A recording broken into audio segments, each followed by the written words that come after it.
Thank you, sir. prioritize tax reform, and we need a policy that's fair for everybody. Thank you. We can do that. Ms. Von Villis? Yes, well, everybody has pretty much said what I would say in regard to increasing the housing opportunities in town.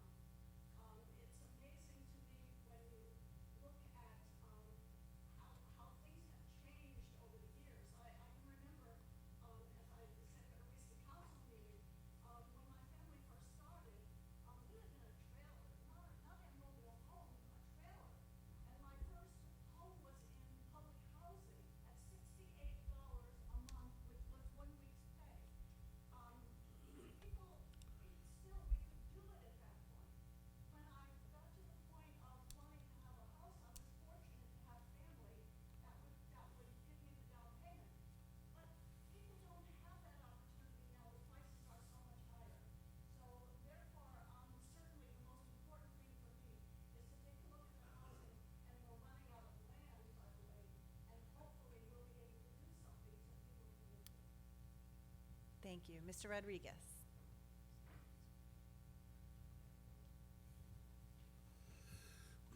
Okay, thank you, Aaron. I don't think there's one single issue, but I'll start with housing because that is the biggest issue.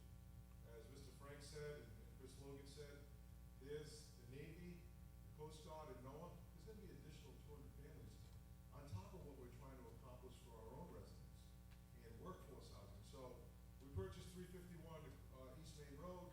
We're going to put some type of housing in there. Affordable Housing Committee is going to decide whether it's houses, different levels of housing that people can buy that are affordable and that they're deed restricted, so they'll always remain affordable. We got $1 million from the state to do that.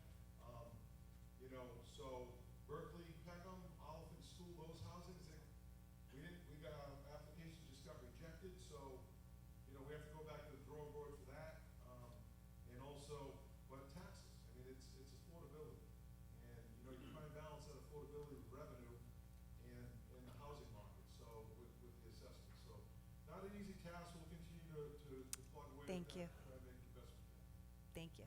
Mr. Toronto? Thank you. Paul said it accurately. You can't just say it's one thing because everything is connected. We can have a conversation, we can start here, we can go all the way around, we find out that everything is tied. You have to have a good balance. We have to all be rowing in the same direction. You can't pay attention to one thing and not pay attention to something else. Okay? Affordability in Middletown, again, the reason I'm running again is to make Middletown affordable for renters, for folks who are in businesses, and making it balanced, making it fair. I don't think it's fair that people's taxes are going up 30 to 40% 1 year. I don't care if you're a resident or a non-resident. No one's taxes should be going up 30 to 40%. We need to fix that.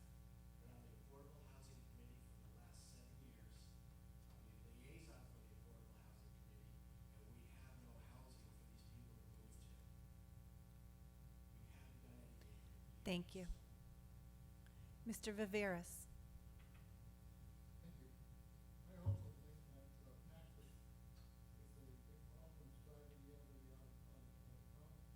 The expenses are also that the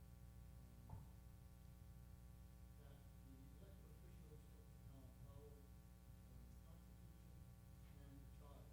In 2018, on May 7, 2018, the charter and the committee proposed 10 limits. The council at the time voted not to put it on the ballot for the people to vote on it. And that was a direct violation of the Rhode Island Constitution, Article 14, home rule for the cities and towns, the town charter, Section 7, and Section 8, the oldest office states, you so solemnly swear or affirm you to be true and faithful unto the state and to support the Constitution of this state. Thank you, sir. States that you will fairly Your time is up. Thank you, sir. Yes. And Mr. Welch? So I'm going to step out of line a little bit. I will agree with most that said it's not one particular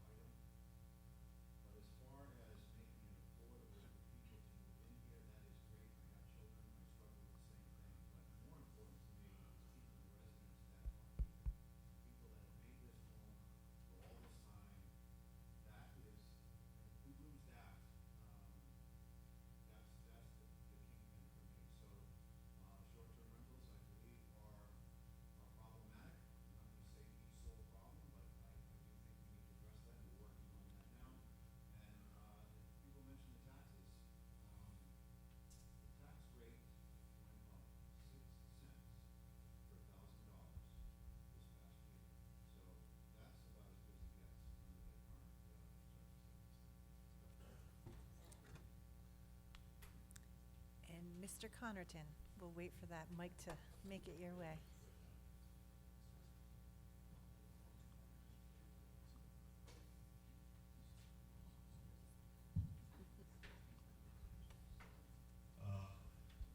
So I'm gonna say ditto and yes. No. I think affordable housing is a big issue. I think previous councils have done a lot of work, tried to come up with ideas to solve it. This council has, and put forth a couple projects which apparently weren't attractive enough for contractors to grasp onto. And I think we're grappling with that because from what I understand, I'm not only in the affordable housing committee, but it's a matter of having a number of units to make it affordable. The town, we are kind of pushing back a little bit because we don't want to change the town, you know, and a lot of people and neighbors don't want to change. So I would say we better continue to pursue what we are, put projects forward, procure properties when we can, with grant money, and do our best we can. I don't know the exact answer, but I believe that's probably what we is happening. So thank you. Moving on to the next question, I think you'll all be happy to know it's about housing. So we've heard people identify that it is a challenge. My question, in starting with you first, Mr. Frank, is how would you propose to tackle the state's 10% affordable housing requirement while balancing the housing needs of the community? First of all, the 10% thing is a arbitrary amount. We should be concentrating on providing housing and keeping housing for people who are here, regardless of the 10%. The town currently is involved in projects that will increase housing. The project on Coddington, the West Main project, currently is expected to have a 10% affordable housing. That is not satisfactory. It should be a minimum of 25%. I think for each new project in town, the town ought to require a minimum of 25% affordable housing. And while this will not totally solve the problem, it begins to address the basic issue. Thank you. Mr. Amarant. Thank you. Whoa. Got louder. So housing is a crisis not only here, but nationwide and globally. I think Middletown is actually they're ahead of the curve with housing. There's a lot of housing developments in process. Rosebrook Commons is being built. So there's hundreds of units coming online. The issue with housing in this island is that we are a small island. There's limited land. There is a strain on our infrastructure. So we need to develop housing. When we do, we need to do it smartly, so it doesn't adversely impact what we all love about Middletown. I think there is a balance that we can achieve, but I think we have to look at all angles here. But we do have to keep people here, and I think the tax reform, it comes back to taxes. If people can't afford their taxes, they're forced out of here. And Thank you. boy, it's not enough time. I'm sorry. Ms. Von Villas. Well, I've already said that housing is my priority as far as that goes, but part of the problem is we don't have enough land to develop what we need to develop. There's not enough for houses to be built on what land we do have. So I think we have to look at other possibilities, such as co-op apartments, that type of thing. I can tell you that I have lived next door. My property happens to be next door to a development of relatively low-income housing. I have never had a problem with any of those people, and that's been there forever. But I think there's a bad feeling about that, and there's a hesitation about building that kind of property. So I'm a big supporter of that, so that we can take care of our kids, for goodness sakes. Not just our old people, but also our kids. That's all. Thank you. Ms. Rodriguez. Thank you. So the town, as Dennis stated, we started this in 2017. And so I think we've made some strides, but the real frustrating part is this: once you understand the process, it's very complicated and it takes a lot of time. And a lot of dollars are being vied for, not by just Middletown. The projects, East Oliphant, and I mentioned earlier in Berkeley, it didn't get, our application got rejected because they wanted more units. We don't want more units. We want it to fit our community. They came back and said, put a third story on it. We're not going to do that. It doesn't fit our community. There should be 2 buckets of money, one for towns, one for cities. Towns can't compete with the cities for those dollars. So it should be broken down like that. So we purchased East Main Road, two properties across the road. We have the Berkeley and the other one. So, you know, and if West Main Road development goes through, the town itself could be responsible for close to 200 units. So it takes time, it's frustrating, and we'll continue to move along. But Rosebrook's coming, could be one on Aquinic Avenue next to the Polo Center as well. So Thank you. you're welcome. Mr. Tarano. Not enough time. Thank you. Never enough time when you're a politician. We should have started back in 2010 and 2014 fixing this issue. That's our problem. We've waited way too long. We should have, looked at the comprehensive plan. Housing has been identified as a problem. Nothing has been happening. One of the reasons I originally ran in 2016, and again we started in 17, is to address this issue. I had neighbors who were being forced out of their house because of the taxes and had nowhere to go. Okay? Simple as that. And I said, I'm going to do something about this. And they said, oh, you picked an easy one, Dennis. Affordable housing and taxes. They wanted to know if I was okay. But those are very much tied to the affordability of people being able to age in place. And we need to do things. We can think outside the box. We can find ways to incent people to create affordable housing. Thank you.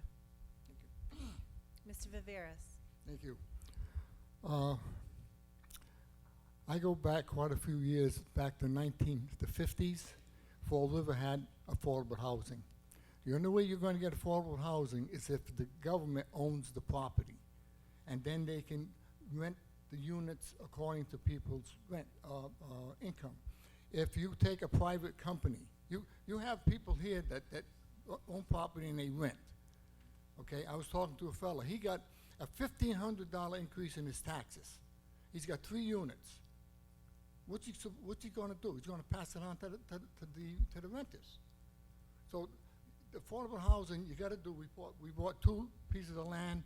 If we can build our own units, if we can convert the 2 schools, Bentley Berkham School, to units, which was proposed I don't know how many years ago, forever, but it never went.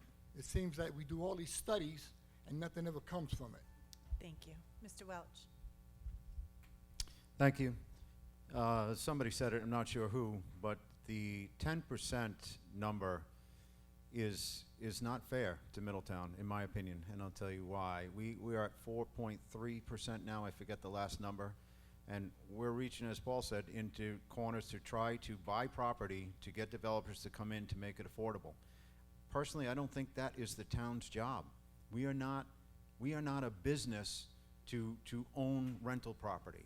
So what we're trying to do is buy it and get the funding to go through so that they can be affordable. But unfortunately, if you look around, the cost to live on this island just keeps going up. It is a vacation destination. People, a lot of money are coming here. They're paying too much money for the houses, and I don't know how we're going to get around that. Thank you. Mr. Connerton. Thank you. I'm just going to go and mention a couple things. The whole 10% that I agree that is somewhat of an arbitrary number, and I'm not sure how we get there. And I also want to refer to what Mr. Amarant was saying, that right now there are about 199 affordable units that are scheduled to come online with projects that are going on in the town. I don't know the overall answer. I don't. I mean, but I look at what the town's doing. They're buying properties. They're taking properties they already own and trying to get these projects to go forward. I agree somewhat with Councilor Welch's sentiments in that, I never thought that the town was going to become a landlord, and I don't know how we do that. I do know we go through the process, and, whether it's church community housing or organizations like that, that's what we're trying to do to build this up and get, something going. Thank you. Mr. Logan? So I'm going to say the thing that nobody wants to say. Middletown has to want to change. All right, the community that we live in right now has to change. You want affordable housing here? We want more housing for individuals that is affordable? We got to look at zoning laws. Right now, my property, I can't put a two-family house on that.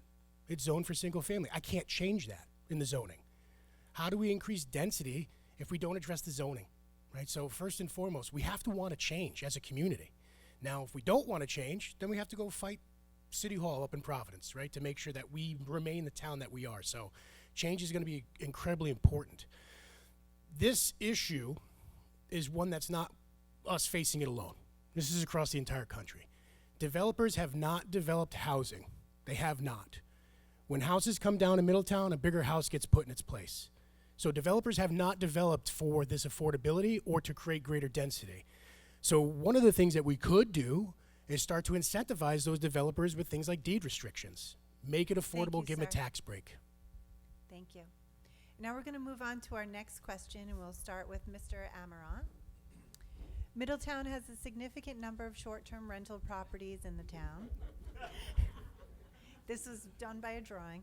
What is your stance I'm sure on it the was. short-term rental market's impact on the community, and how do you plan to regulate these properties? So there's about 380 short-term rentals registered in Middletown, which constitutes about 4% of the housing stock. Middletown's been a vacation destination for over 100 years. Short-term rentals are nothing new. They are not a significant portion of the housing. Is this on? It is. Okay. As far as the regulations, the town has been working on the regulations for the past 3 years. I think we're in a good place. It started, the narrative was they're a huge nuisance issue. We dispelled that myth. We talked to the police, and they said that's not the issue. Then the next narrative was it's a strain on housing. The data just doesn't show that. Studies have been done on that and ad nauseum, and that's just not the case. The case with the housing issue is it's a supply side issue. We need more housing, and that's a nationwide issue. Regulations, there is a regulation on the table right now. This Thank is you, not sir. enough time, honestly. Like that's a very serious question. Thank you. Ms. Bonfillis. There is a short-term rental committee that is working on trying to develop some legislation that will help things a little. I think there is, in regard to that, there's an attempt to narrow down the short-term rentals by those that are owned by outside people as opposed to people who live here. I think over time, if something like that passes so that we have that kind of regulation, I think over time what will happen is there will be a little more reasonableness associated with short-term rentals and a lot less resentment. Thank you. Mr. Rodriguez. Thank you, Aaron. Very hot topic. We do have a committee. We're trying to change some of the rules. People say, well, do what Newport did, just ban them out of residential. Newport didn't ban them out of residential. They can't ban them out of residential. So they're grandfathered in, just like what we're attempting to do, to create that better balance. But they're a business, in my opinion, and I think they should pay the commercial rate. If they're a business and they're running a business in a residential neighborhood, which they shouldn't be doing, but it's a grandfathered in by law, we looked into it. There's nothing we can change about that. They should pay the commercial rate, and I think that'd be fair.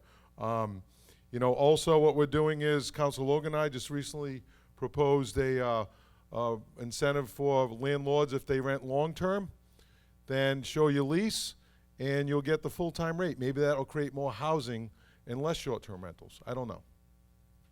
Thank you. Mr. Toronto. Thank you. Yes, it's a hot topic. Again, it's a nationwide issue. It's the hotel lobbyists pushing a lot of this in regards to not wanting short-term rentals. I'm not saying that's the way it is here. I'm just saying that's, it's in the papers, and it's well known that the hotel lobbyists are pushing, they do not like Airbnb, VRBO. They look at it as competitors. I look at this as government getting way too involved. Short-term rentals have been going on for a long time, and people use it for different reasons. One of the reasons I'm trying to protect are the people who can't afford to live here, who say, hey, I'm gonna take a couple weeks in the summer and I'm gonna go stay with my family and I'm gonna rent my house off to offset some of the cost of this. That's the population that we're gonna be really impacting, we can't afford to lose. People utilizing their properties. All residents of Middletown have the right to do short-term rentals today. This council is going to limit it and make you get a Thank you. special use permit to be able to do what you have the right to Thank do you. today. Mr. Viveras. Thank you. After 40 years of construction, I saw you have a problem, I saw to look to see what caused it. And the thing that caused the short-term rentals is overtaxation. People couldn't afford the taxes, so they started renting out a portion of their house. And if they had a cottage, then they started renting the cottages. And now government comes along and looks at this as another revenue stream. We're gonna tax them one way or another. The problem with government is it has no money until it takes it from somebody. And if you get the wrong people in there that aren't physically, financially, looks at it financially and it's, the way they spend, looks at the way they spend their money and it's frugal, we run into this problem over and over again. But the cause is overtaxation. Thank you. Thank you. Mr. Welch. Thank you. So I am also on the short-term rental subcommittee. And my personal opinion is that at some point, and everybody has a different point, there's too many. And what we're trying to, in my opinion, we're full. We have enough. We have enough. There's plenty of people that are doing it right, but there's problem areas and it becomes a density issue. And the Constitution says that you're allowed to rent your property and nothing's going to change that. The only way that we can go about it is through zoning, and what we're proposing is that in order to have a short-term rental, and everybody can do this before and after the changes, you have to be owner occupied. You have to be in the building, and that will eliminate the crazy parties when nobody's there to be responsible. Thank you. Thank you. And down to Mr. Connerton. Okay, can you repeat the question? Certainly. Middletown has a significant number of short-term rental properties in the town. What is your stance on the short-term rental market's impact on the community, and how do you plan to regulate these properties? Okay, there's no way we're going to answer this whole question, but I do agree it's a significant part of the housing market, and what the current short-term rental committee is trying to do going forward, as Councilor Welch alluded to, is make them owner-occupied. For the most part, I'm going to say it, most short-term rental operators do a great job. They really do. But it doesn't change the fact that it impacts their neighbors and their communities. And they've got a lot of neighbors being good neighbors, and some, not the majority, but some STR operators aren't being good neighbors back. I don't know how we're ever going to solve that problem. We can only do what we can do. But I do agree going forward that I believe that this is the way to go. It allows people to run STRs, but they're going to be there to do it. Thank you. Mr. Logan. Big hot topic. So, this is a balancing act. Just like everything else, you have to find balance. The scales can't tip one way or the other. So we have to find an equilibrium here. I'm very in tune to homeowners' rights. Right? You have a right to do this now. You should have a right to continue to do this. I firmly believe that economically, things come in waves. We saw an explosion of STRs. Why? Because an online platform came that made it simpler to rent those, and the market dipped. You had the perfect storm. You had the right situation for people to take advantage of that. That's not so much the case anymore. I think we're going to see those numbers start to dwindle and take care of themselves on their own, because it just doesn't make financial sense now to go buy a very affordable home, or a very unaffordable home, and then try to make up that difference over the course of that year to make your mortgage make sense, right? So we just need to find that common ground balance, and I think it's done through ordinance. I think the first ordinance that we put together was good. This next one, we'll see. Thank you, sir. And Mr. Frank. I would hope that Mr. Logan's analysis that the number of short-term rentals will decline over time. However, years ago, there were very few short-term rentals in Middletown.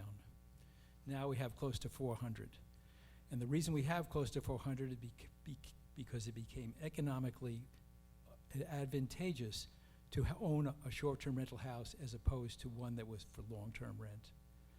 Until we solve that problem, and as long as we have the ability of other individuals to establish more STRs, we will continue to drive up the prices of houses, make them unaffordable for people who want to live here, and that in the end will damage Middletown in many, many ways. Thank you. And now we're going to move on to our next question, starting with Ms. Von Villis.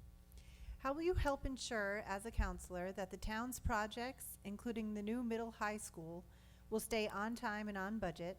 And how do you plan to collaborate with the school committee and school building committee as a new middle high school project continues? I'm an educator, okay, and I'm interested in making sure that the education that's provided for the students in Middletown is top-notch. I believe that what has happened with the building program is that they have stayed on time and on budget. I think it is unfortunate that when information is given that it is misinterpreted, so it looks as though we're doing more or whatever than was intended.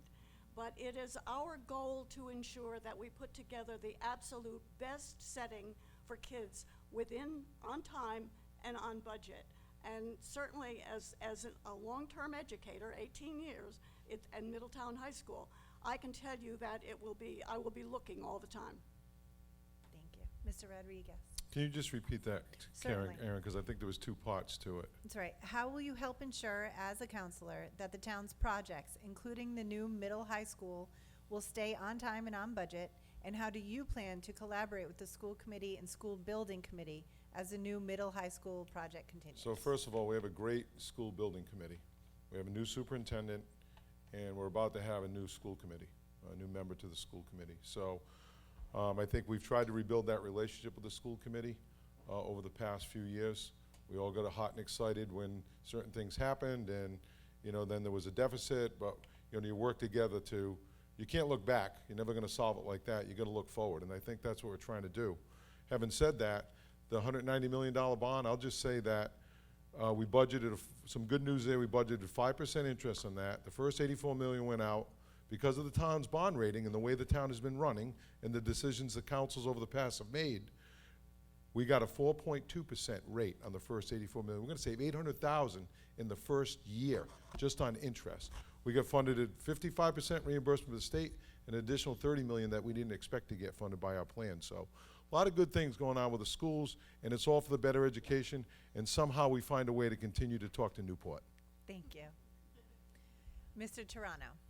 Thank you. I think I know this is one of the biggest projects that we have had in Middletown ever, $190 million bond, and this is a big lift. And who you elect onto this council will have a lot to say in regards to the success of this program, or this project. We do have a really good building committee. I've been seeing the details. I will keep an eye on this. I have over 30 years of business experience working on projects, and I understand timelines, and my motto will be on time and under budget. Thank you. Mr. Viveras. This project has been moving, changing. It started off with two schools, a high school and a middle school, in the drive-in theater. You couldn't do anything with the high school because it was too old, didn't have enough life in it. You couldn't get reimbursement from the state. All of a sudden, now you're activating it. You're taking the second, third, fourth, the fifth grade and putting it in the high school, along with the administration building. You're now counting Oliphant as part of the program because we only had 50%. They 55%. They had 50%. The only way to get the other 5%, you had to have one more school or one less school than when you started. And they were going to wind up with 4. So by bringing in Oliphant and closing it, we had 5. Now we got 4. We get that extra 5%. It's been a moving target all along. Thank you. Mr. Welch. Oliphant School doesn't count because it's administrative. Has to have kids in it. So I am on the school building committee. and continue to be impressed by the people that the town has hired. And for me, I go to the meetings, Pete Connerton does too, and I just have to say that I have faith and trust in the people that we have hired. And it is a moving target. It does move. This isn't something where we went out to bid for a car and everybody looked at the same car and came back and bid. It is an evolving process. I'm learning a lot along the way, but you have to have faith in the people that you hired, and I do. So I will be there every other week until it's done. Thank you. Thank you. Mr. Connerton.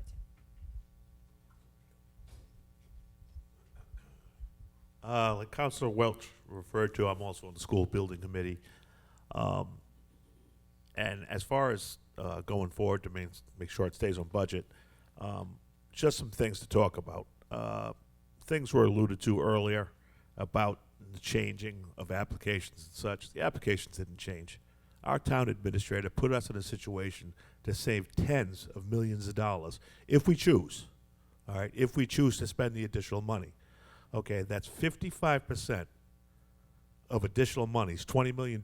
So we wouldn't have to spend 20. If we have that capital funds, we can spend it, but we're going to get 55% back. The Hugadorn property, if that can be used for school services, we get 55% of that purchase price back. This administrator has put us in a position to succeed.